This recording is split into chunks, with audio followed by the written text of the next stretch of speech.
Welcome to the Social Podcast, where no discussion or debate is off limits. Oh my God! Everyone have a seat! Have a seat. Why are you all so gorgeous? So fancy. This is very fancy. All for us. Oh, no. It's right back at you. You look amazing. And by the way, I see the jerseys. Go Jays go tonight. Hey! All right, we're all on Team Canada right now, aren't we? We really are.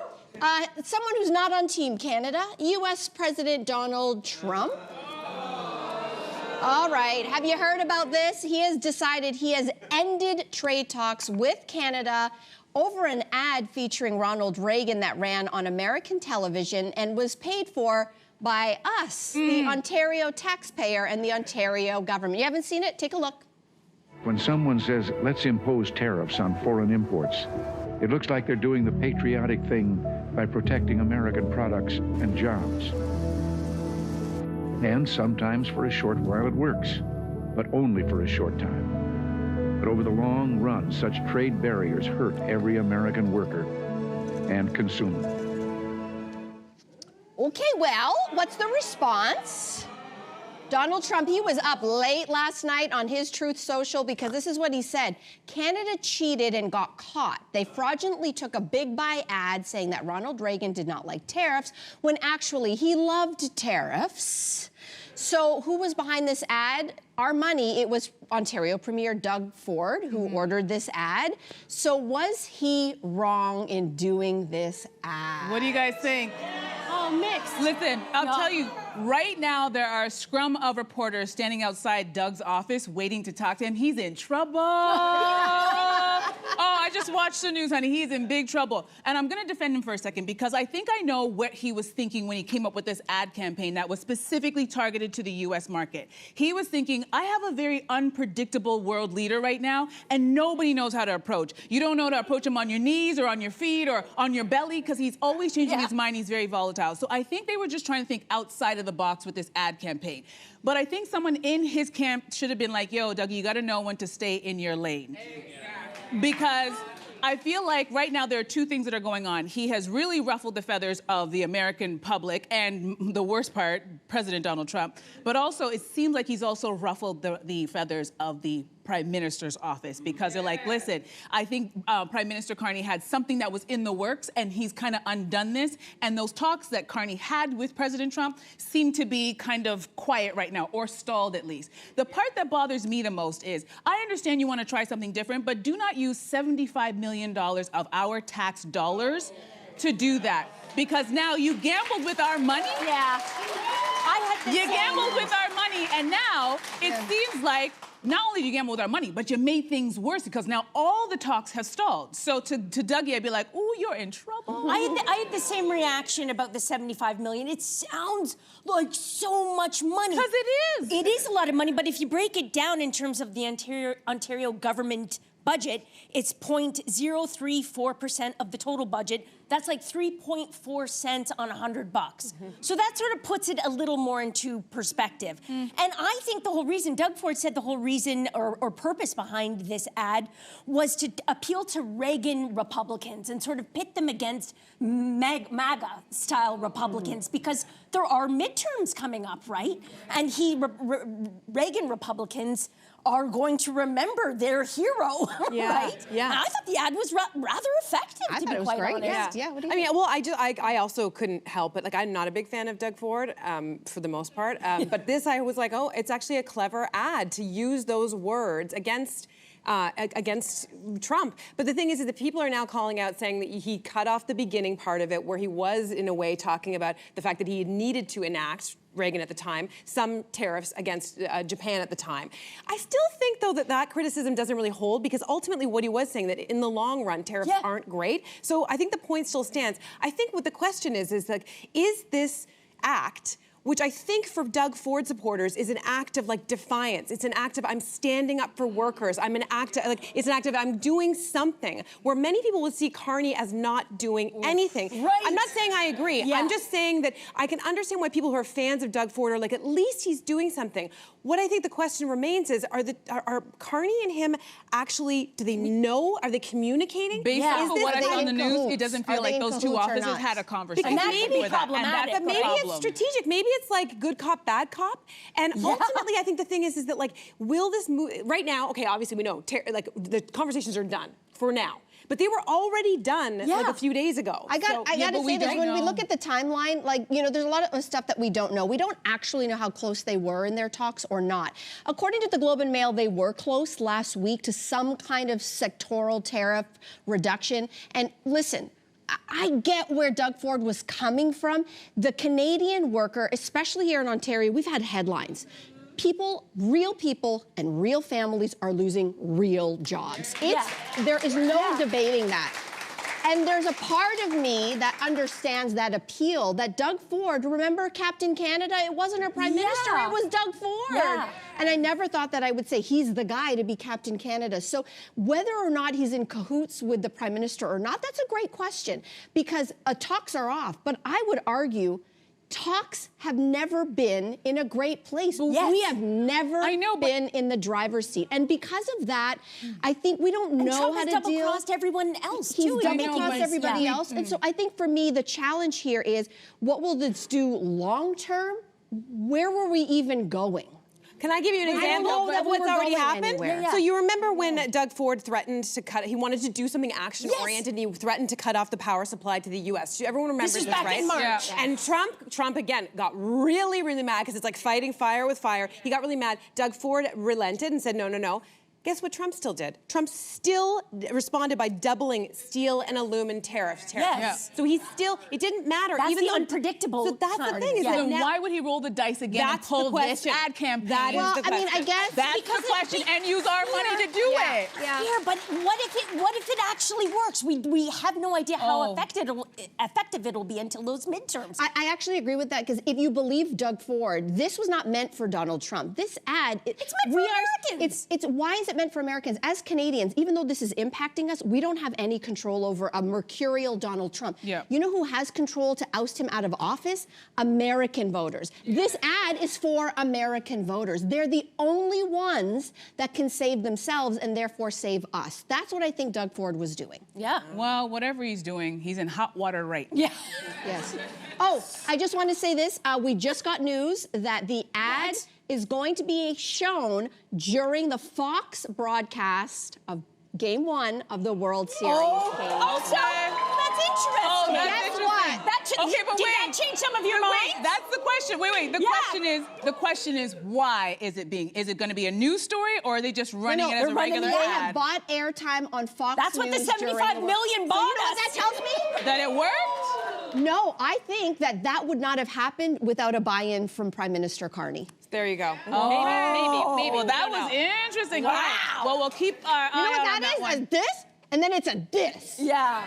See what happens. Shank. All right, so let's move on to another contentious relationship. In other news, Kelly Ripa and Mark Consuelos got into an on-air spat live on Mark and Kelly after she proposed they get an airport divorce. That's when a couple separates after arriving at the airport and reunite at the gate. So would you guys be into an airport divorce? Me too. Really? No? Hey, I'm with you. I would be too. I'll try to explain really quickly. I'd worry that Simon would miss his flight. Simon turns into a wide-eyed toddler at the airport. Ooh, an escalator. What's that? I've never seen one of those before. And then it's especially frustrating, you know, when you're getting home and you have to get to customs, so I'm always like, pick up the pace, my friend. Like, we want to get to the front of that line so that we can get home. And I look behind and he's walking backwards down an escalator. Like, look at me. Look what I can do. I'm like, I don't care. What about you, Sin? How was the airport? Oh, for well, you I would start the airport divorce like from the house. Like I wouldn't do it. Wow. I'm serious. No, Jason and I have a different concept of time. It's become an issue in our relationship that we've figured out for the most part. Like, for example, if I go and visit my parents, like I just leave in a separate car and I'll be like, see you later. Because it saves me from being very angry half the time. What we do now, and we just did this for the first time the last trip we took, is that I got Jason to book everything and not tell me when our flight leaves. This is a hot tip, and I was like, if we miss it, it is on you. All of the guilt, all of the shame. But if I don't know, I'm kind of blissfully, I'm like, okay. Cynthia, But you're doing- that's genius. I know I'm it works. sorry. That's your fix. Okay. Smart. Even though the firstborn in me is having a panic attack right now over that. Try it out. Because my notes basically say if you have got a family, the airport divorce works as long as he takes the kids, and then I could be all by myself. Yeah. Exactly. Yeah. You know what's so funny? People are always, when you're single, people are always like, why don't you get married? Why don't you get married? You guys can't even get to the airport without turning into a war zone. And this is something you do, once or twice a year, maybe? And you guys can't agree on that? I don't ever want to hear anybody ask me that question ever again. Ever. Do you look for instant chemistry when dating? You know, that sizzle? Because a writer for The Independent argues that immediate sparks hide a multitude of sins beneath that glossy surface. And it's time we romanticize the slow burn. So what do you guys think? Is a lack of chemistry right off the bat, is that a deal breaker? Yes, some, Yes. no. It's interesting. Interesting. I'm just remembering right now, it's coming to me. There was this person who I worked beside. Maybe I've told the story before, but I thought he was kind of a dumb jock, and I had nothing, I was no interest in him. Yeah. And then he basically was trying to get me to go out, and we were out on a date, and in the middle of him talking, suddenly it was like the switch went on. From after months of me being like, Yeah. I was like, and I jumped across the table and I kissed him. I'd had a couple glasses of wine. Yes. So Wow. I just dawned That on me that accelerated. I think that there has to be something, but I don't know if it has to be instant. I don't think it does. I think it can, but once it comes, it can't be lukewarm, I guess, maybe. Oh, maybe? yeah, Oh, okay, well, maybe that's it. Yeah. I know with Ryan, and first of all, I'm a serial monogamous. I could trip and fall in love like all the time. Yeah. When I was dating, but with Ryan, when I saw him, it was so instant and so white hot. I can't even describe it. Oh yeah. And I'll tell you something. That would probably be if I was watching me, I'd be like, oh God, girl, red flag. I would say that to myself, but having gone through the whole ride, which is for me, I need to be instantly attracted. I need something instant. I need something hot, or else I'm not sticking around. I got stuff to do. It's almost the same. It's almost There's a name for people like that. They're called friends. Oh, it's well, hear this. The first time I saw Simon, I looked beyond him because I was in love with his best friend. So there was no instant spark. I hung out with Simon and his best pal as a trio one summer because I had a massive crush on his best friend. And then slowly, it was the slow burn over an entire summer where it dawned on me, wait a second, this other guy is so much more suited to me. Plus, his best friend didn't like me in that way. That helps. Small detail. Yeah, that helps. That helps. But no, it was true. Then Simon asked me to go tap dancing lessons. I got free tickets to a movie. I'm like, you want to go to the movie? And then for 4 months after that, we started to court. And then all of a sudden, it was this slow burn. And then, oh my God, it's 20 years later. Wow. Yes. Wow. So, you know what? These are all lovely stories. But I can't stand articles like this for my single people because one thing I've learned, I've talked to everybody who I've ever met in a long-term relationship, and I'm always like, what was it? How did it start off? And you know what? There's no rhyme or reason. Yes! Some people start off hot, they last forever. Some people start off slow, they last forever. There's no one has the answer. It is for the individual. If you've gone on a date with somebody and it was but in your gut, you know what? I want to give them one more chance, then you go and you do that. But if you went on that first date and you're like, nah, you don't go on the next date. And one thing I'd like a PSA for the married people, stop encouraging people to go on a second date when they're telling you, I didn't feel it, I really didn't want to go. Feeling, but what because if we, What if I ignored the impulse with Simon? Here's the deal, that would be you. If you didn't want to do it, that's you. But when you're telling someone who's like, you know what, my gut's saying I'm good. I understand what you're saying. So just leave it alone. The gut feeling, it adds a different element in it because it's kind of that intuition, that female intuition. But people want you to ignore that and be like, just go again, I'll just go again. say this quickly, that like sometimes it's the extremes though. Like I do think that kind of white hot attraction sometimes can be a tiny bit dangerous. But can you fight that? I don't know. You can't. I've been there. You can't. Here's what I recommend. Just figure it out in the bedroom. It'll come out one way or the other. Yes, just do it. Okay, we're gonna move on to this. We don't have enough time. For the first time, guys, in 32 years, the Toronto Blue Jays are back in the World Series. As you know. And listen, Toronto Life is suggesting it's in part because of our good luck charm named Eugene Levy. Oh. So he's been a longtime Jays fan, and they say his presence brings the team good fortune. So do you believe in good luck charms or superstitions when it comes to the really? game? Okay, let me say, I do believe in them. I do believe in them. I'm a huge Jays fan. I have not gone to any of the games. I have watched, but I haven't gone. And now, even if someone handed me free tickets, I would not go because I'm like, I'll be the jinx because I haven't gone all season and they're in the World Series. So if I go, then it's going to mess up. Like, that's how much of a weirdo fan I am. And I love Eugene Levy, and he is a Canadian treasure. But here's the facts about that story. He actually threw out the first pitch in the first game of our season, and they lost. So I would politely ask Mr. Levy, as much as we love you, if you could stay home, because the Dodgers are a really tough team and we really want to win. I'm just saying, we're just a little superstitious over here. If you could just watch from a bar or anywhere but the stadium. Be much appreciated. I have a controversial thing I'm going to throw out there, okay?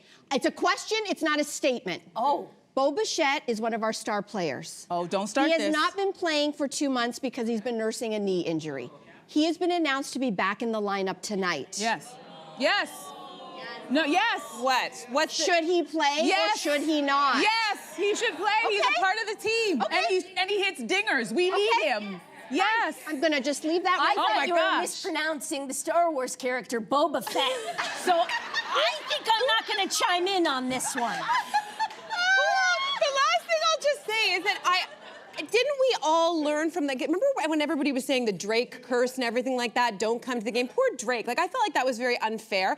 And ultimately, the Raptors won. Yes. So, like, come on. I think we just need to leave curses alone. Do not put this on. Eugene Levy is a national treasure. So you don't practice any superstitions? I mean, maybe it's time for a break. Okay, that's what I thought. All right, so listen up. GQ has a list out right now of who they say are the 50 people with the most truly original personal style. So names like Justin Bieber are on the list, as did, yep. Let's discuss, as did unexpected heartthrob Walton Goggins, obviously White Lotus fame as well. So, ladies, what do we make of this list? Listen, I was surprised at some of the inclusions. It sounds like you guys were too. Someone like a Justin Bieber, perhaps, or an Adam Sandler is another one that I was surprised at. But you know what occurred to me? If you're thinking about style, I just thought of the definition right here.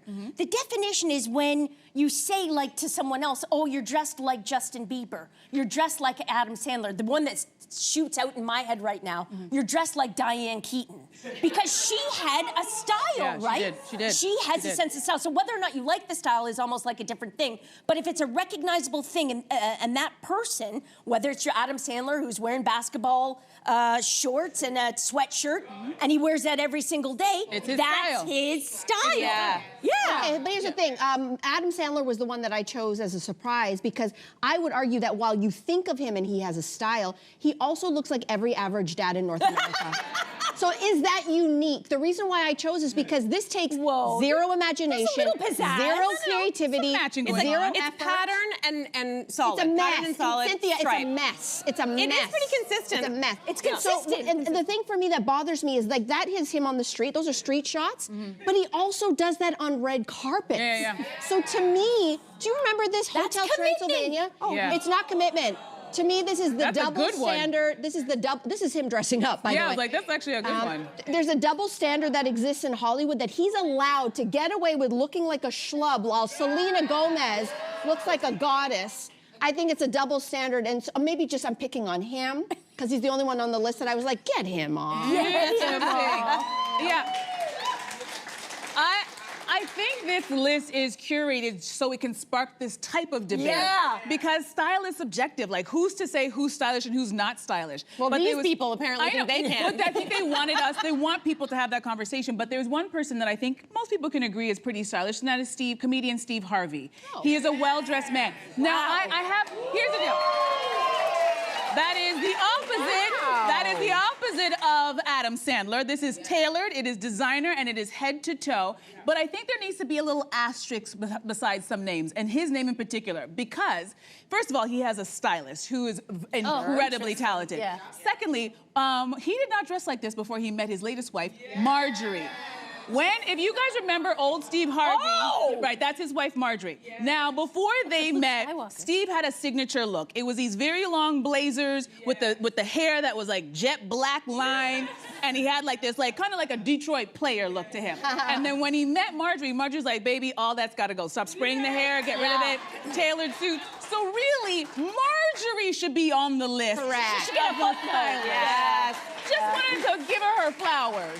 You know, this list really, really irked me. Like, it really got under my skin, to be honest, because they say in the opening line of it that real deal personal style feels more special and more rarer than ever, which I do agree. Yeah. But the thing is that, like, maybe it's because I used to work at fashion television. That was my first job. And as much as there is a lot of beauty in fashion, there's a whole lot of ugliness behind the scenes. And to me, what I pictured is like the group meeting where everyone sat around with a bunch of pictures, because it's such a mixed bag of people who definitely had personal stylists, unquestionably. People like Julianne Moore, people like Zoe Kravitz, who look amazing always, but is that always just their style?